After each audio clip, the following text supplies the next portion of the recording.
신명기 21장은 5가지 상황을 전제로 해서 이제 각각의 상황에서 따라야 할 규례들을 제시하고 있는 내용입니다. 늘 말씀드린 것처럼 그 상황들 속에서 10계명의 파생 원리들을 가르치고 있는 메시지가 주어집니다. 다루었던 거지만 첫째 부분에서 미제 살인 사건에 대한 이야기를 했죠. 살인에 대한 계명, 그걸 확장해서 가르치고 있는 겁니다. 두 번째는 여자 포로를 아내로 삼는 상황입니다. 저번 시간에 했죠. 간음에 대한 계명을 확장하며 가르칩니다.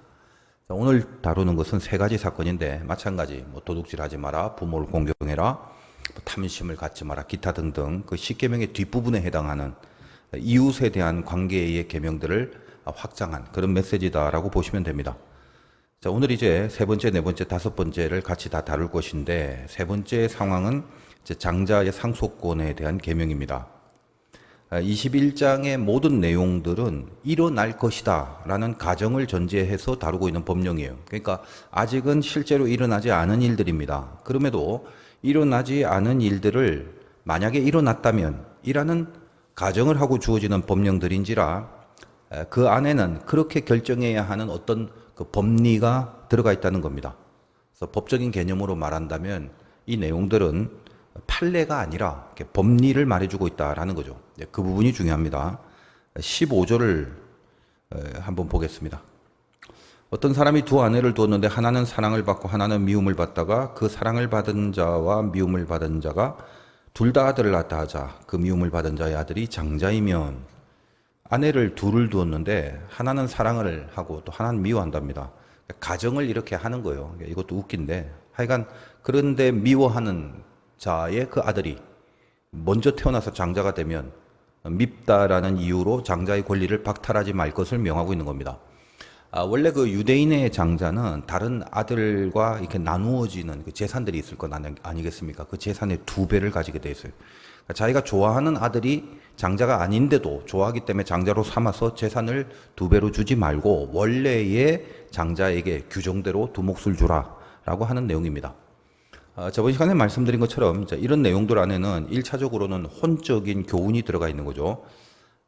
일반 그 시중에서 이 부분이 다루어지는 주석이나 설교들이 거의 대부분은 이제 윤리나 도덕적인 차원에서 이 명령들에 대해서 의로운 그런 지침을 가르치고 있습니다. 인간이 이제 감정에 의거하여 결정하거나 판단하는 경향이 많은데 그러지 말라라는 거예요. 원칙이라는 것이 있는데 그것을 자기 감정이 끌리는 대로 결정해서 바꾸거나 쉽게 변경하거나 마음대로 고치거나 그러지 말 것을 교훈합니다. 그런 일반적인 그 시중의 해석들이 뭐 다 맞는 말이고 또 올바른 해석이면 틀림없습니다. 그래야죠. 그러나 그 배후에 있는 조금 더 이렇게 신앙적인 측면을 고려해서 이러한 계명을 주실 수밖에 없는 그런 영적인 법리가 뭔지 이걸 생각해 볼 수 있어야 할 것입니다. 이제 여러분들도 뭐 다 자녀들이 있는데 말입니다. 어떤가요? 마음이 뭔가 더 향하는 그런 자식이 있습니까? 뭐 첫째한테 간다든지 둘째한테 더 간다든지 막내한테 더 간다든지 저는 뭐 전혀 그렇지 않은데 많은 경우에 있어서 이제 그런 감정적인 쏠림이 있다고들 들었습니다. 다른 아내한테서 난 아들도 아닌데 같은 아내에서 난 아들들인데도 뭐 그 사이에 마음이 더 가는 뭐 그런 경우가 없지 않아 있다 뭐 이런 얘기를 또 들었어요. 뭐 있을 수는 있겠죠. 근데 근본적으로 자녀에 대한 관점이 무엇이어야 하느냐 이제 그 점이 중요한 겁니다. 자녀는 나의 육체를 통해서 낳은 거지만 실은 그게 내 소유가 아니라 즉 나의 것이 아닙니다. 이스라엘 백성들은 난 지 8일 만에 할례를 받도록 되어 있지 않습니까? 이게 무슨 말입니까? 하나의 인간 존재가 이 땅에서 새롭게 태어난다는 것은 인간에 의한 생명, 인간이 인간에 의하여 만들어진 생명이 아니라 하나님이 만드신 존재다라는 걸 그걸 날 때부터 분명히 하고 양육하라는 겁니다. 그런 차원에서 난 지 8일 만에 할례를 행하는 거예요. 이스라엘 백성들의 남자는 하나님의 것이다 이거예요. 그러므로 하나님의 자녀답게 키워야 될 그런 근본적인 책임이 있다는 말입니다. 들풀도 입히시는 하나님이 하물며 한 인간의 존재를 그냥 무의미하게 태어나게 하실 리가 있겠습니까? 장자로 태어나게 하셨으면 그럴 이유가 있어서 그런 겁니다. 그러니까 하나님의 섭리와 통치를 인정한다면 장자로 태어난 그 탄생이 하나님께로부터 있었다라는 것을 알고 그걸 믿는다면 자기 감정에 의하여 이 하나님의 섭리를 무시하거나 자기가 결정할 수 있는 내용이 아니다라는 것을 알고 살라는 말이죠. 저는 개인적으로 우리 교회에도 이제 결혼한 부부들이 임신을 하면 이렇게 기도를 해주는데 이미 뱃속에 있을 때부터 믿음으로 기도하면서 양육하라는 그런 내용의 축복을 해줍니다. 그게 중요하죠. 아이가 이 땅에 태어나기 전부터 그 아이에 대한 부모의 컨셉이 확실해야 된다는 거예요. 이 아이가 뭐냐? 하나님이 주신 책임이다. 그래서 뱃속에 있을 때부터 내 것이 아니라 하나님의 자녀라는 분명한 인식을 가지고 기도로 키워내야 한다는 뜻입니다. 임신을 하게 되면 그 부부가 얼마나 많은 생각을 하고 그 10달을 지내겠습니까? 자녀들 거의 다 낳아보셨으니까 여러분의 과거를 한번 회상해 보시기 바라요. 이 아이가 크면 얼마나 훌륭한 사람이 될까? 생긴 건 잘생겼을까? 아빠 닮으면 큰일인데 나중에 커서 돈 많이 버는 사람이 될 수 있을까? 조기 교육은 언제부터 뭘 시킬까? 사는 동네는 또 어디로 정할까? 이 뱃속에 있는 동안 건강하게 낳으려면 또 어떻게 해야 하나? 이제 아이를 잘 키우려면 돈이 들 건데 돈은 또 어떻게 많이 벌 수 있을까 등등 얼마나 많은 생각들을 하시고 살았습니까? 그런데 그 많은 생각 중에 혹시라도 이 아이가 하나님의 자녀이고 하나님이 나에게 그렇게 키우라는 책임으로 맡긴 보물이라는 것을 그런 생각을 혹시 하신 적이 있으신가요? 지금 이제 임신 중인 그런 부모들이나 앞으로 임신할 예정인 그런 부부들은 더 잘 들으시기 바라요. 그 아이를 통해서 부모가 기뻐하기 전에 하나님이 기뻐하시게 키워야 한다는 겁니다. 자기들만 기뻐할 목적으로 키우니까 나중에 엉망이 되죠. 대부분 자녀를 둔 크리스찬 부모들의 수준이 어떻습니까? 자식이 공부 못하는 건 속이 상하는데 믿음 안 좋은 건 속이 별로 안 상하잖아요. 그게 부모들의 수준이 된다면 그 아이는 적어도 하나님 앞에서 참 불쌍하게 자라게 될 뿐입니다. 자녀는 내 것이 아니라 하나님의 것이다. 하나님 앞에서 가장 보배롭게 키우라고 나에게 주신 책임입니다. 그 개념을 가지고 있는 사람이 참된 부모의 역할을 할 수 있게 되는 거죠. 그러므로 결국은 자녀가 하나님의 것이라는 것을 인정하는 그 믿음이 있을 때 오늘 장자에 대한 문제가 해결이 되는 것이죠. 감정적으로는 어느 한쪽을 더 좋아할 수는 있을 겁니다. 그것까지는 죄가 되는 게 아니에요. 그러나 하나님의 것이라는 믿음이 근거가 되는 결정과 판단을 해야 한다는 그 메시지를 주고 있는 겁니다. 자, 그 다음 상황은 완악하고 패역한 아들에 대한 경우인데 일단 18절 볼게요. 사람에게 완악하고 패역한 아들이 있어 그의 아버지의 말이나 그 어머니의 말을 순종하지 아니하고 부모가 징계하여도 순종하지 아니하거든. 완악하고 패역한 아들이 있다고 합니다. 물론 이제 여기 아들만 말하는 게 아니라 이제 딸도 같은 경우죠. 완악하고 패역하다는 말 히브리 말로 소레르 우모레라고 하는데 반항하고 불순종한단 말이에요. 이제 구약 성경에서 이스라엘이 불순종할 때 전형적으로 사용하는 문구가 소레르 우모레, 즉 완악하고 패역하다라는 표현입니다. 완악이란 말이 마음을 나타내는 그런 말이라면 패역이란 말은 그것이 행동으로 드러나는 구체적인 경우를 말하는 그런 의미를 갖고 있습니다. 자식을 키우다 보면 이제 그런 녀석들이 있겠죠. 그 TV에 보니까 예전에 금쪽인가 그런 거 본 적이 있는데 제가 그래서 자세히 잘 몰라서 처음부터 쭉 보든가 연구하든가 이러진 않아서 잘 모르지만 거기 어떤 전문가인지 무슨 박사인지 하는 어떤 여자분이 그 아이들의 문제에 대한 솔루션을 제시하는데 일단 원칙이 체벌을 금한다라는 거였습니다. 제가 이제 잘은 몰라서 이게 맞는지 모르겠지만 그냥 제가 대강게 듣고 본 바를 말씀드리는 겁니다. 얼핏 제가 그 한 장면을 봤는데 그 아이가 부모에게 욕을 하고 물건을 집어 던지고 도무지 그 아이라고 할 수 없는 망나니였어요. 그것에 대해서 아빠가 화가 나서 호통을 치고 언성을 높이고 그러니까 그 아빠가 저러면 안 된다고 하면서 아빠를 무슨 멘탈 병자 취급을 하는 것 같아갖고 제가 그 장면을 보고 제가 이제 그 프로를 별로 이제 안 좋아합니다. 요즘도 이제 그 프로를 하는지는 모르겠어요. 그러니까 무슨 상담, 심리, 정신 치료, 아동 교육 등등 자, 그런 수단들이 필요하기도 하고 당연히 그렇겠지만 아이들에게 어떤 경우라도 체벌의 방법을 가해서는 안 된다라는 지론인 듯한데 저는 거기 나오는 아빠가 참 불쌍했어요. 제가 볼 때는 그 아빠가 하는 것이 상식이고 옳은 거거든요. 제 눈에는 그 아빠만 정상 같았어요. 그런 망나니 같은 아이들을 보면서 부모가 어떻게 해야 되나요? 제가 설교 시간에 심한 말을 하진 않겠지만 선이라는 게 있잖아요. 선. 적당히 인격적으로 설득하고 타이를 수 있는 선이 있습니다. 선 넘는 건 그것으로 안 되는 거거든요. 그러니까 인간의 본성이 결코 선하지 않습니다. 선하게 만들었는데, 보시기에 참 좋게 만들었는데, 그 죄라는 것이 들어오면서 일그러져 버린 거죠. 잘못이라는 걸 분명히 알게 해줘야 되고, 그래서 그럼에도 잘못인 줄 아는데도 마음대로 할 수 있다는 생각을, 그걸 뿌리쳐 뽑아버려야 하는 거예요. 근데 이제 대부분 보면 부모들이 아이들한테 꼼짝을 못해요. 오늘 뭐 아이들 교육 지침을 논하는 시간이 아니니까 그냥 넘어가겠습니다. 이 18절 이하의 내용은 무슨 이렇게 아동들에게만 해당하는 것이 아닙니다. 자녀된 도리를 못하는 자, 그러니까 자녀된 도리로서 부모를 향해서 완악하고 패역한 모든 자녀들을 말합니다. 그런 자녀들은 부모가 끌고 성읍의 장로들에게 갑니다. 점잖하게 데려가는 게 아니라 끌고 간답니다. 여기 장로들이란 동네 원로들, 어르신들 말합니다. 그래서 그 자녀의 완악함과 패역함이 이게 이제 무엇으로 표현되느냐 하면 20절 볼게요.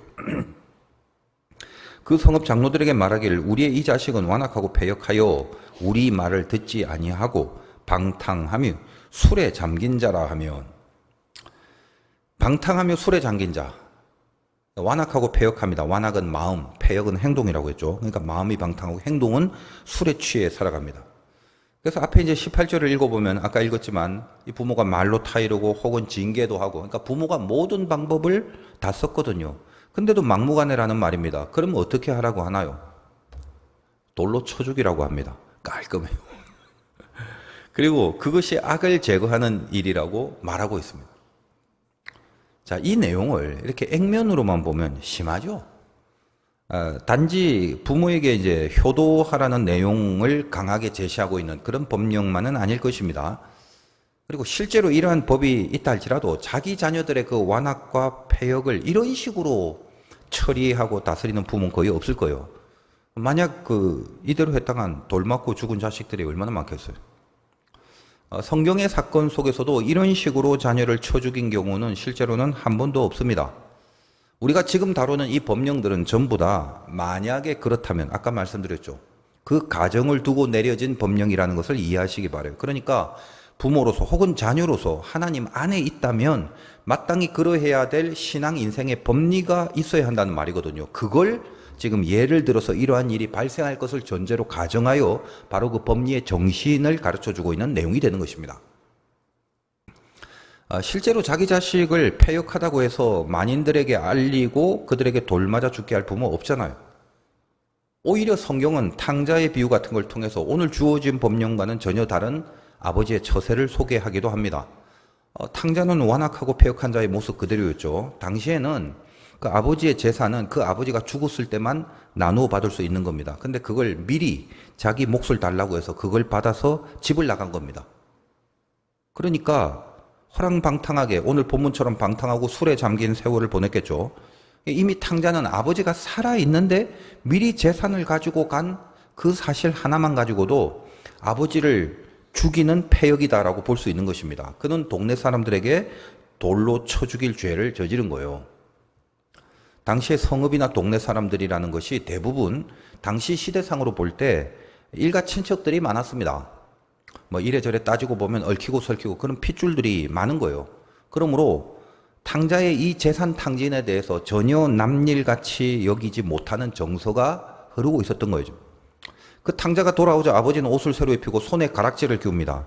그 가락지는 아버지의 그 인감 도장과 같은 그런 겁니다. 옛날 뭐 영화 같은 데 보면 반지에 도장 같은 게 갖고 꾹 찍는 거잖아요. 그런 가락지다 이 말이에요. 그리고 잔치를 벌여서 동네 사람들 초대합니다. 돌을 들고 올 수 있는 사람들에게 음식을 제공한다 이 말이에요.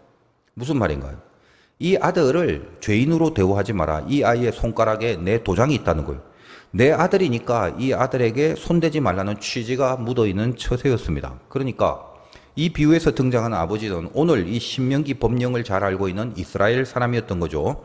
그리고 패역한 아들을 이 죽음에서부터 오히려 건져낸 아버지가 되는 것입니다.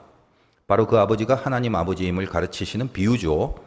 그리고 이 내용에서 부모의 말을 안 듣는다는 상징은 영적인 측면에서 하나님의 말을 안 듣는다는 걸 말합니다. 그래서 인간이 하나님의 말을 안 듣고 패역한다. 그럼 죽는 것뿐이죠. 그런 영적 메시지를 같이 제시하고 있는 그런 본문의 내용이기도 합니다.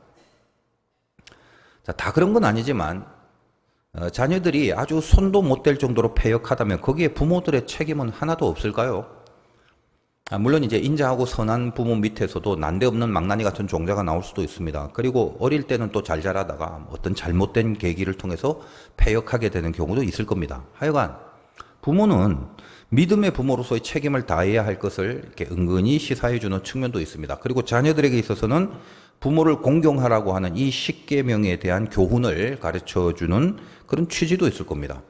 우리가 믿음을 가지고 산다면 이 부모에 대하여 어떤 자세와 마음을 가져야 하는가? 부모를 공경하라는 게 계명 중에 있잖아요. 그 점을 먼저 생각해 보시기 바랍니다. 사실 이제 우리나라가 급하게 경제 성장을 이루어서 요즘에야 이제 세계적으로 잘 산 나라가 되었습니다. 물론 이제 이 경제적인 측면에서 말하는 거예요. 그럼에도 행복 지수는 최악입니다. 더군다나 이제 우리나라 청소년 행복 지수는 세계적으로 최하위를 차지합니다. 근데 불과 오래전이 아닌 과거에 우리가 참 힘들었지 않습니까? 그래서 자이든 타이든 뭔가 이 가부장적인 유교 문화의 영향 아래 있었고 더군다나 거기서 또 힘들었던 환경에 있었기 때문에 이 부모들이 자녀들에게 만족할 만한 자녀가 만족할 만한 역할을 제대로 하지 못했던 경우가 참 많았습니다. 그래서 아이들은 너무도 잘 알죠. 그래서 이제 어릴 때부터 부모, 특히 이제 아버지에 대해서 반감을 가지고 있는 경우가 참 많습니다. 뭐 가정에 대한 책임도 잘 안 지고 한량들이 많았잖아요, 그때. 그러니까 폭력이나 무슨 이렇게 몰상식한 그런 모습을 가정에서 자행했던 경우도 상당했습니다. 그래서 다 그런 건 아니지만 상당수 자녀들이 부모를 별로 좋아하지 않습니다. 특히 이제 아버지를 더 싫어하는 경향이 많았습니다. 그러다 보니 이제 나이가 들어서 다 자라게 되면 부모를 공경할 마음이 안 생기는 거죠. 요즘은 이제 좀 완전히 달라졌어요. 남자들이 가정에서 이제 남편이자 또 아버지로서 얼마나 많은 수고와 헌신을 하는지 모릅니다. 웬만하면 그 가정 일은 거의 다 남자가 하죠.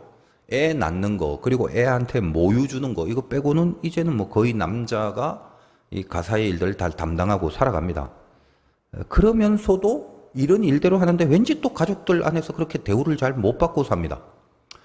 그래서 제가 뭐 농담 삼아 드리는 말씀이지만 예전에 우리나라가 하도 이 가부장적인 그런 그 분위기 속에서 우리나라 아버지들의 잘못된 행태들에 대해서 요즘에 이제 남자들이 대신 벌을 받고 있는 게 아닌가 이런 생각이 들기도 해요. 요즘 이제 그 우스갯말로 가정에서 그 순위가 1번 자식, 2번 아내, 뭐 3번 강아지, 4번 아빠 뭐 그런다고 하는데 제 이런 말들이 나오는 것 자체가 참 씁쓸하죠. 제 아는 어떤 권사님이 아들과 딸 결혼시키고 아들 집에 갔더니 아들이 설거지 하더래요. 며느리는 TV 보고. 속이 막 뒤집어지더래. 그래서 그 길로 딸 집에 갔더니 그건 또 사위가 설거지 하는데 그렇게 보기가 좋더래요. 사람이 참 그렇습니다. 다.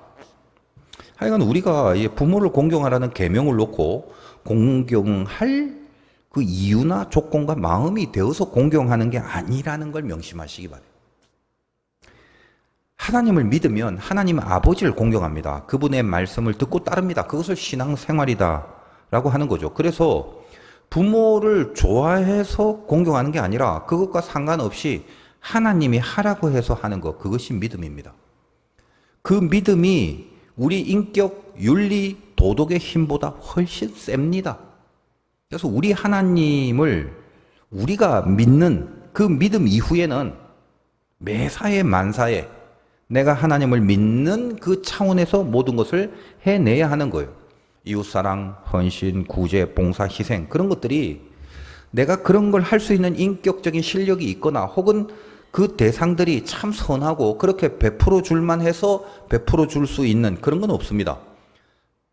만약에 그런 조건들이 구비되어야만 한다면 그래야만 우리가 신앙적인 일을 해낼 수 있다면 우린 영원히 하나님의 뜻 가운데 살아갈 수가 없을 것입니다.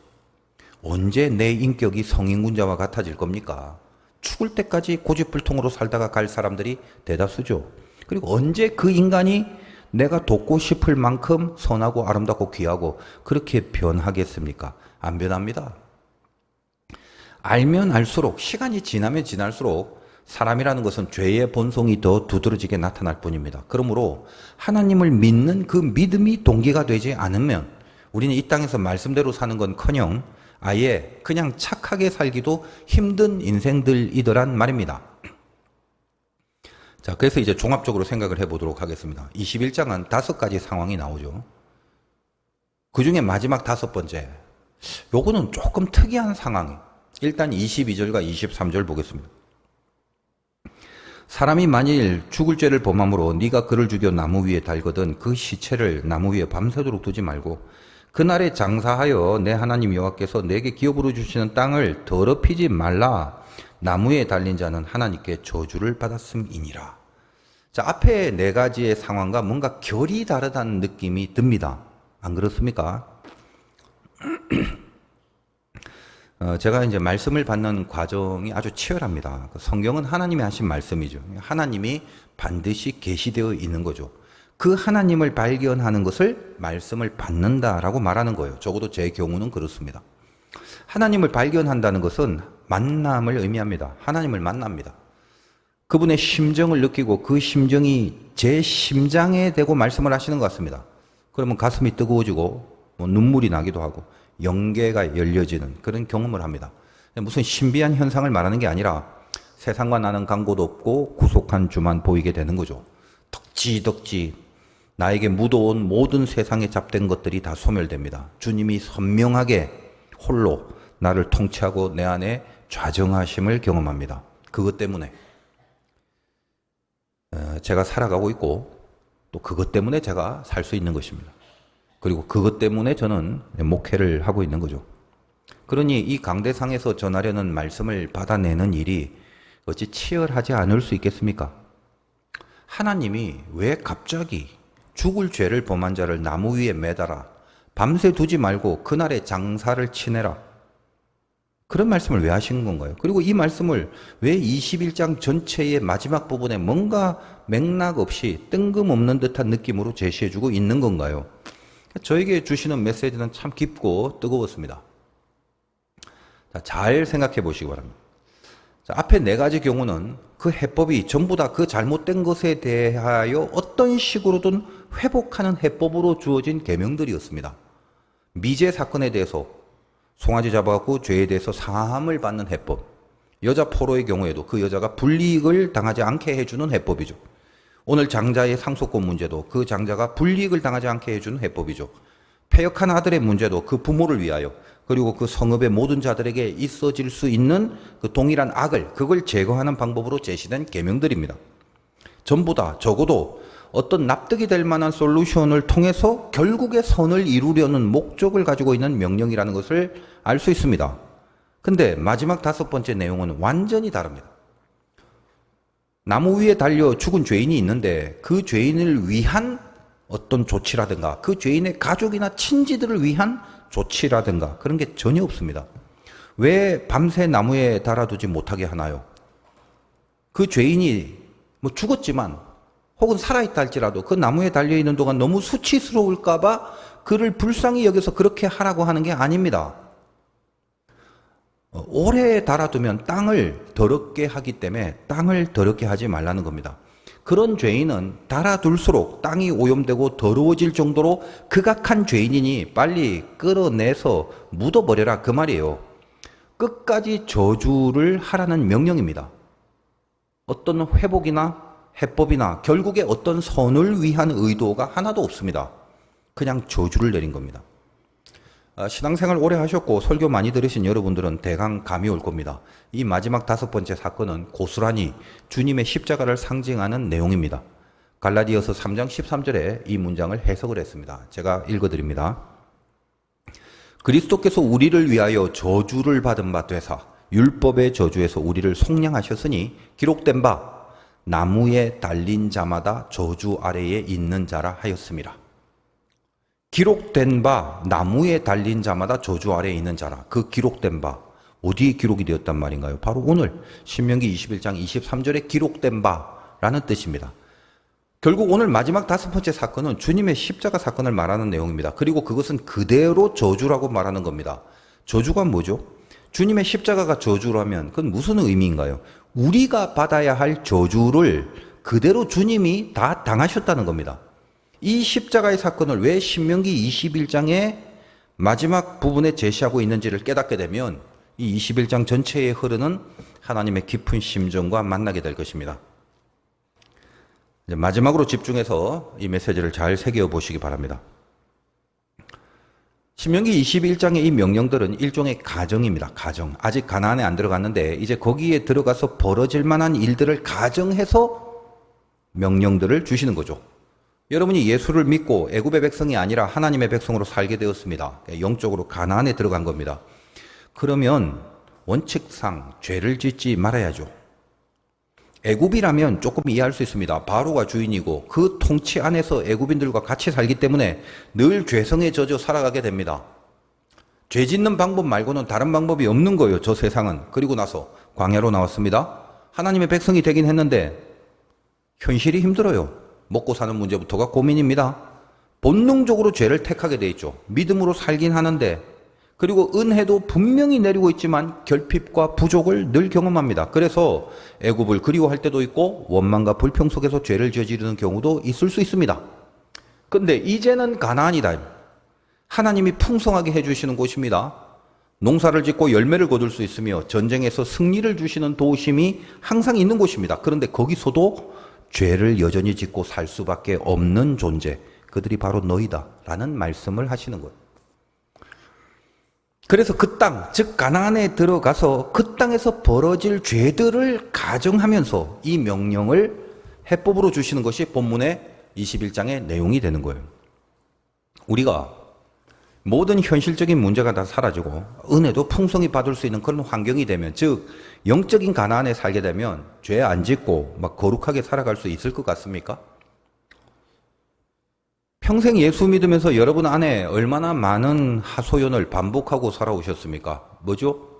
이것만 해결되면, 이 문제만 풀리면, 이것만 끝내고 나면 점점점. 그 점점 전부 다 어떤 거죠? 다 잘할 수 있다? 잘할 거야? 잘해볼 거다. 다 그런 하소연들 아니겠습니까? 그래서 그것이 풀리니까 신앙적으로 사라집니까? 어려울 때는 기도라도 했지, 가난한 심령이라도 유지했지. 풍성하고 문제 없어지니까 다들 어떻게 되셨어요? 잘 되니까 교만해서 기고만장하고, 건강하고 안 아프니까 혈기가 나서 싸움이나 했죠. 높아지니까 고집과 아집으로 사람들 무시하고 살기만 하지 않았습니까?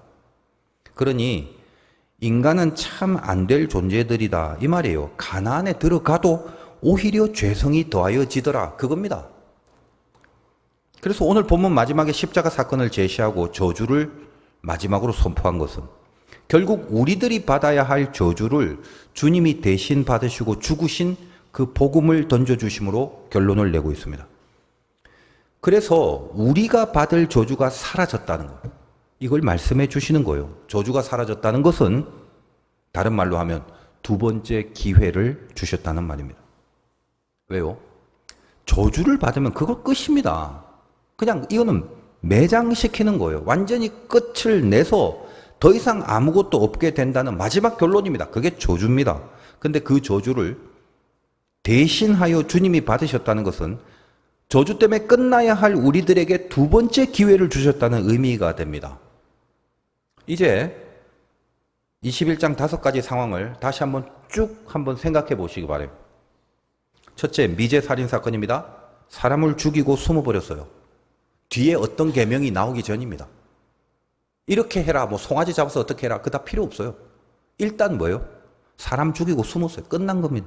저주 받아야 됩니다.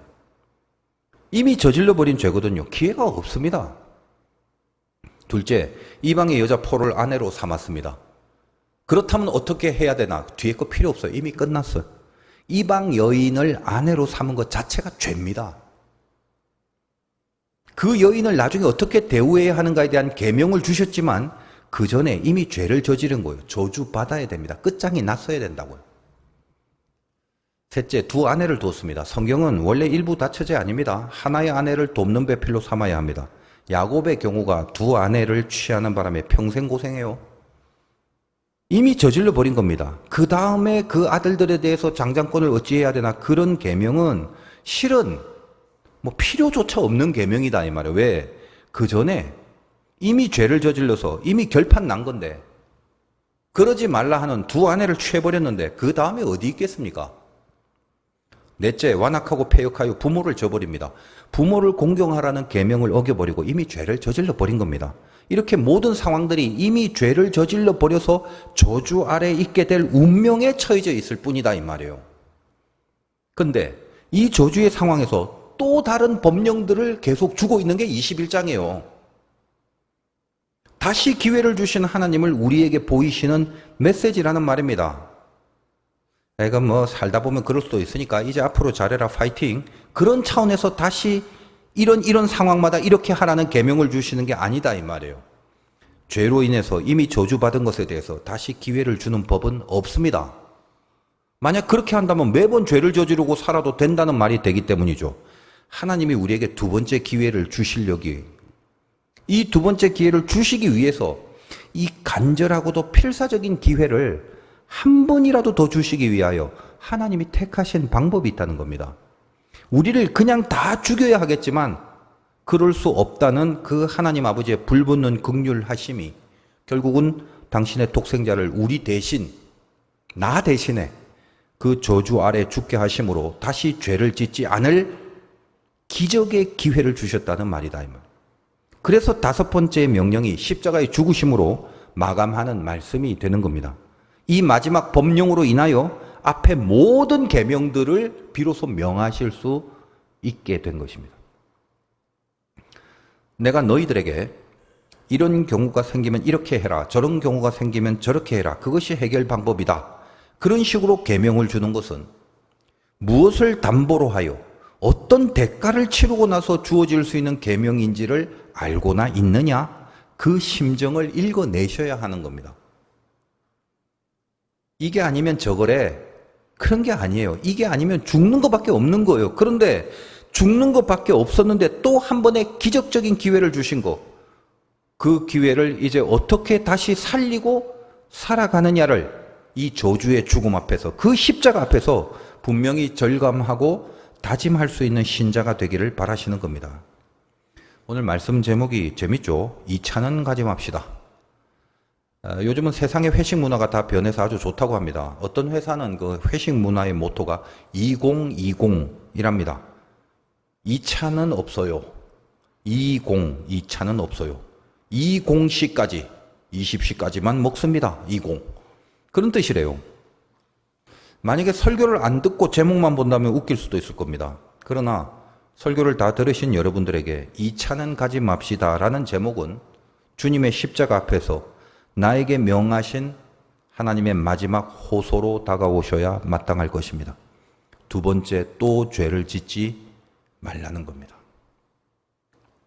요한복음 8장에서 가늠한 여인에게 가서 주님이 말씀하십니다. 예수께서 일어나사 여자 외에 아무도 없는 것을 보시고 이르시되, 여자여, 너를 고발하던 그들이 어디 있느냐? 너를 정죄한 자가 없느냐? 대답하되 주여 없나이다. 예수께서 이르시되, 나도 너를 정죄하지 아니하노니 가서 다시는 죄를 범하지 말라 하시니라. 주님이 이 여인에게 두 번째 기회를 줍니다. 가서 다시는 죄를 범하지 말라 하십니다. 그러면 앞에서 범한 죄는 어떻게 되는 건가요? 그 뭐 대강 봐줬대, 앞으로 뭐 잘하면 된대, 그런 말인가요? 주님이 이 죄인에게 가서 다시는 죄를 범하지 말라고 말씀하실 수 있는 두 번째 기회를 주실 수 있는 이 이유가 무엇인가요? 주님이 하나님이니까 마음대로 하실 수 있기 때문에 그런 거 아닙니다. 하나님은 공의의 하나님이에요. 죄 앞에서 이래도 좋고 뭐 저래도 봐주고 그러실 수 없는 분입니다.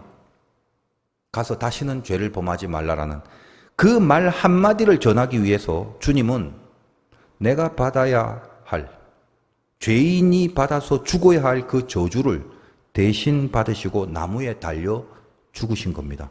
그래서 그 말을 비로소 이 여인에게 하실 수 있는 겁니다. 오늘 저들이 죄를 이미 저질러 버린 상황, 그 상황을 열거한 것이 21장입니다. 그 상황에서 다시 계명을 주실 수 있는 이유가 바로 그것이더란 말입니다. 우리 모두도 마찬가지입니다. 우리는 진정으로 예수를 믿는다면 모두 다 하나님의 백성이 맞습니다. 그러나 우리는 죄를 저지르고 살아갑니다.